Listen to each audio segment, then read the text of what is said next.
जगभरात युद्धाचं सावट, वाढत्या तेलाच्या किमती आणि मजबूत होत चाललेलं डॉलर अशा परिस्थितीत पंतप्रधान नरेंद्र मोदी यांनी देशाला एक मोठं आव्हान केलंय. पुढच्या 1 वर्षात शक्यतो सोन्याची खरेदी टाळा, पेट्रोल डिझेलचा वापर कमी करा आणि वर्क फ्रॉम होमला प्राधान्य द्या, असं मोदी म्हणाले. या वक्तव्यानंतर देशभरात चर्चांना उधाण आलं. यावर काही लोक विचारतायत की देश आर्थिक संकटाकडे जातोय का, तर काहींना पुन्हा लॉकडाऊन सारखी परिस्थिती येणार का अशी भीती वाटते. पण खरंच मोदींनी असं आव्हान का केलं आणि या मागचं खरं कारण काय आहे, आज आपण सगळा विषय सोप्या भाषेत समजून घेणार आहोत. नमस्कार मित्रांनो, मी सपना. स्वागत आहे तुमचं बातमी या चॅनलमध्ये.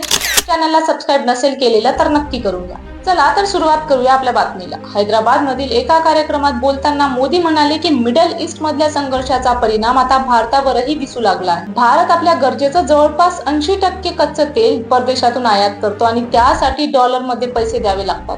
युद्ध सुरू होण्यापूर्वी कच्च्या तेलाची किंमत $65 आसपास होती, पण आता ती $95 ते $100 पर्यंत पोहोचली आहे.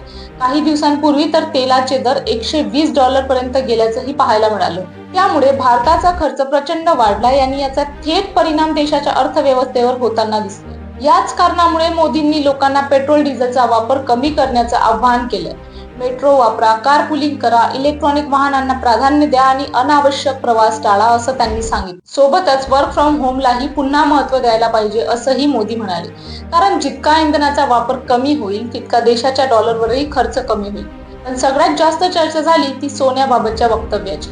मोदी म्हणाले की पुढच्या वर्षभरात शक्यतो सोन्याची खरेदी टाळा. लग्न असो किंवा कोणताही समारंभ, नवीन सोनं घेणं कमी केलं पाहिजे. आता प्रश्न असा आहे की सरकारला अचानक सोन्याची खरेदी थांबवण्याची गरज का वाटते? भारत हा जगात सर्वाधिक सोनं आयात करणाऱ्या देशांपैकी एक आहे. गेल्या आर्थिक वर्षात भारताने तब्बल 72 अब्ज डॉलरचं सोनं आयात केलं. म्हणजे भारताचा मोठा डॉलर साठा फक्त सोनं खरेदी करण्यात खर्च होतो. दुसरीकडे तेलासाठीही अब्जावधी डॉलर खर्च होत आहेत. त्यामुळे भारताच्या परकीय चलन साठ्यावर मोठा दबाव निर्माण झालाय. सध्या भारताकडे जवळपास $700 बिलियन फॉरेक्स रिझर्व्ह आहे. पण तेल आयात, डॉलरची वाढती मागणी आणि रुपयाची घसरण यामुळे सरकार आता प्रत्येक डॉलर जपून वापरण्याच्या तयारीत आहे. सध्या एका डॉलरची किंमत जवळपास ₹94 पर्यंत पोहोचली आहे. डॉलरची मागणी वाढल्यामुळे रुपया कमकुवत होत चाललाय. आता ही परिस्थिती नियंत्रणात ठेवण्यासाठी आरबीआयला बाजारात डॉलर विकावे लागतात. म्हणजे भारताचा परकीय चलन साठा हळूहळू खर्च होत आहे. त्यामुळे सरकारला वाटतंय की सोन्याची आयात कमी झाली तर मोठ्या प्रमाणात डॉलर वाचू शकतो आणि तो पैसा तेलासारख्या महत्त्वाच्या गोष्टींसाठी आपण वापरू शकतो. सरकारला आणखी एक गोष्ट चिंतेची वाटते, ती म्हणजे भारतीयांकडे आधीच प्रचंड प्रमाणात सोनं आहे. अंदाजानुसार भारतीय कुटुंब आणि मंदिराकडे हजारो टन सोन्याचा साठा आहे. पण हे सोनं अर्थव्यवस्थेत फारसं वापरलं जात नाही.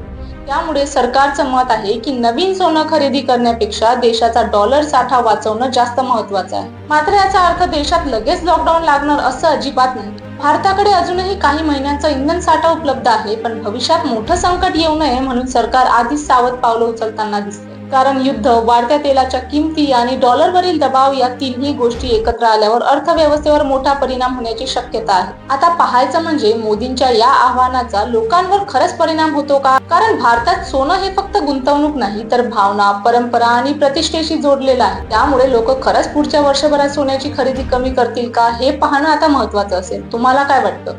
सरकारनं सोन्याची खरेदी कमी करण्याचं आव्हान कारण योग्य आहे का? तुमचं मत कमेंट सेक्शन मध्ये नक्की सांगा आणि व्हिडिओ आवडला तर लाईक, शेअर आणि सबस्क्राईब करा. धन्यवाद.